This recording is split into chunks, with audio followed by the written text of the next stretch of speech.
एक छोटे से गांव में रहा करती थी जो बहुत बड़े सपने देखा करती थी। प्रिया के पिता एक किसान थे और माँ घरेलू महिला। प्रिया के माता पिता उसे हमेशा समझाते थे कि शिक्षा बेहतरीन जीवन का रास्ता है। ये बात मानो जैसे प्रिया के दिल में बस चुकी थी। प्रिया बचपन से ही समझदार और एक बेहतरीन स्टूडेंट थी। प्रिया एक IAS ऑफिसर बनना चाहती थी, लेकिन इस सपने के बारे में उसके गांव में आज तक किसी ने सोचा नहीं था। लेकिन प्रिया के इरादे मजबूत थे। उसे लगता था कि अगर मेहनत की जाए तो उसके सपने भी पूरे हो सकते हैं। प्रिया काफी गरीब परिवार से थी। उसके पास ना तो बुक खरीदने पैसे थे और ना ही कोचिंग जाने के, लेकिन वो मुश्किलों से डरती नहीं थी। उसके जीवन में हर एक मोड़ पे मुश्किलें आती रहती थी। प्रिया सिलाई करती और उन पैसों की मदद से अपनी बुक लेके आई। वे दिन रात पढ़ के मेहनत नहीं कर रही थी, बल्कि लड़ाई भी लड़ रही थी अपने सपने को जीने की। प्रिया के दोस्त उसका मजाक उड़ाया करते थे।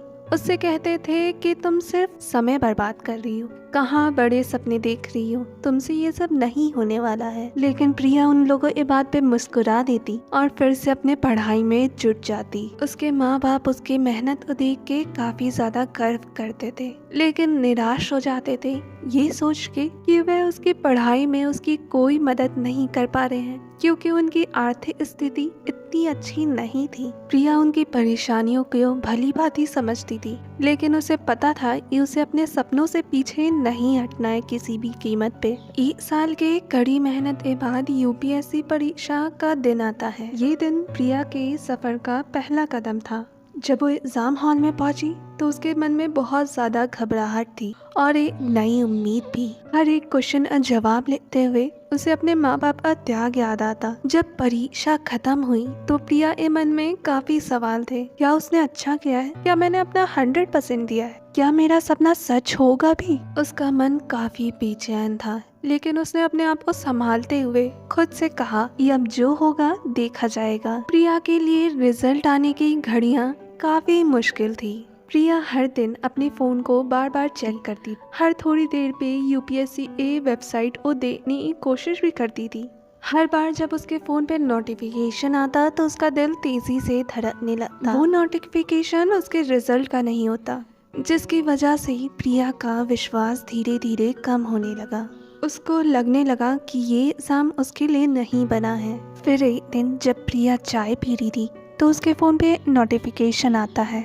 उसके हाथ कांप रहे थे जब उसने देखा UPSC civil service exam result, Priya Singh selected. उसको कुछ समय तक तो अपने ऊपर विश्वास ही नहीं हो रहा था कि उसने ये एग्जाम पार कर लिया है। प्रिया के खुशी का ठिकाना ही नहीं था। वे दौड़ती हुई अपने माँ के पास गई और अपने माँ से कहा, माँ मैंने कर दिखाया, मैं UPSC एग्जाम पास कर ली, तुम्हारी बेटी IAS ऑफिसर बन चुकी है। ये खबर सुन प्रिया के माँ बाप बिलक बिलक के रोने लगे।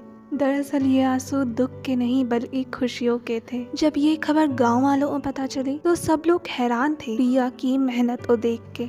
जब ये खबर उसके दोस्तों को पहुंची तो उसके दोस्त उससे माफी मांगते हैं उसके सपनों का मजाक उड़ाने के लिए। धीरे धीरे प्रिया ने लोगों के भलाई के लिए काम किया। लोग उसके काम से काफी ज्यादा खुश थे। 5 साल बाद जब प्रिया अपनी कहानी नए एस्पिरेंट को सुना रही थी तो वो काफी ज्यादा भावुक हो गई। उसने कहा कि मुझ जैसी गांव की लड़की जब ये एग्जाम दे सकती है, उसे निकाल सकती है, तो आप भी जरूर कर सकते हैं। मेहनत और ईमानदारी से सपने सच हो सकते हैं। उस दिन प्रिया ने सोचा कि उसने अपने सपने पूरे करते वक्त सिर्फ अपनी जिंदगी नहीं बदली थी, उसने उन लोगों की धारणा भी बदली थी जो कभी सोच भी नहीं सकते थे कि सपने को सच किया जा सकता है। दोस्तों, अगर आपको भी खुद पे भरोसा है तो मुझे लगता है किसी भी सपने को पूरा किया जा सकता है। बस हमें उसके लिए मेहनत और ईमानदारी चाहिए। कहानी कैसी लगी हमें कमेंट में ज़रूर बताएं और हमारे चैनल को सब्सक्राइब भी कर लें।